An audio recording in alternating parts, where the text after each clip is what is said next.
we are seeing the greatest generational realignment since Woodstock, where younger people are not going to the left like they did in the summer of 1969. No, they're defying all the experts and they're going to the right. They've always been able to count on college campuses as their main source of energy for activism. Now, it's the main source of energy for the Republican Party and for President Trump. It wasn't too long ago, just May, Charlie Kirk speaking on the importance of the youth vote. The late activist's friends and families are now vowing to carry on the legacy that he started at Turning Point USA, and it was quite the legacy. Here to talk about it is former Turning Point USA contributor Isabel Brown. Isabel, good to have you on the program. I'm so sorry for your loss. I know you're reflecting a lot on how Charlie impacted your own life and where you are today. I want to put up on the screen for our viewers here to understand really what's happened in the last couple of days for Turning Point. The organization has received over 32,000 inquiries in the last 48 hours to start new campus chapters. And to put that in perspective, TPUSA currently has 900 official college chapters, around 1,200 high school chapters, and a presence of 3,500 total. That's a huge, massive number. What does that tell you about Charlie? It is a massive number, Aisha, and thank you so much for taking some time on the program today to honor this amazing legacy that's only getting more powerful and more momentum in the wake of this horrible tragedy.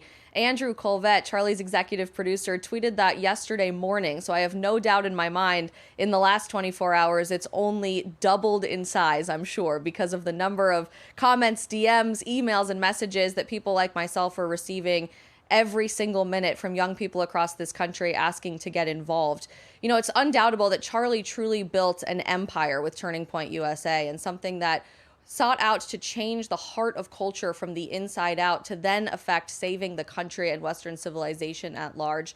And that message is only getting more powerful on our college campuses. But maybe even more importantly, Charlie had this incredible knack of building people more than building a movement or an empire. There are members of Congress today, content creators and podcasters like myself, and quite literally tens of thousands of college students across the country constantly fighting on the front lines of this culture war to return to what is good and true and beautiful, that owe everything to Charlie Kirk. And I have no doubt that this movement is only going to continue getting stronger, as even in the midst of our sorrow and heartbreak, we choose to pick up that microphone and that torch to bring this to an entire generation across the globe.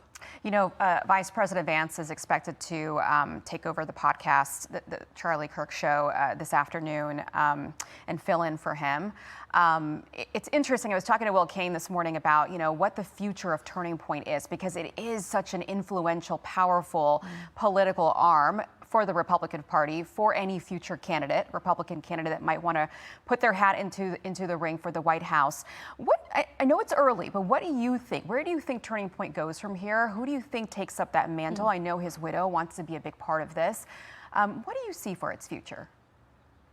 You know, I still think we're all navigating the last few days, and we will be, especially through the funeral upcoming this weekend, the incredible memorial service, expected to have more than 60,000 people in attendance in Phoenix, Arizona this coming Sunday. I am so moved by Erica Kirk's strength, her beauty, her resilience, and most importantly, her faith, choosing to look up and continue to honor God and say this world is evil, but God is still so, so good. So I think a lot will still become clear over the coming weeks on who legitimately leads the instructional part of Turning Point USA and the institutional part of Turning Point USA. But I have to say, what's giving me the most hope about the future of the movement is even transcending the political activism piece of that. It's what I'm seeing even just on my own social media pages and comment sections and DMs, where I have at least 5,000 to 10,000 comments from young people asking, how do I pray for the first time? I just bought my Bible. How do I read it for the first time?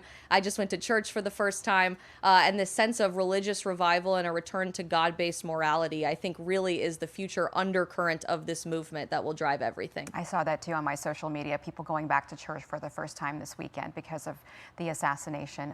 Isabel Brown, thank you for being with us. We appreciate it. Thank you. Hey everyone, I'm Emily Campagno. Catch me and my co-hosts Harris Faulkner and Kaylee McEnany on Outnumbered every weekday at 12 p.m. Eastern, or set your DVR. Also, don't forget to subscribe to the Fox News YouTube page for daily highlights.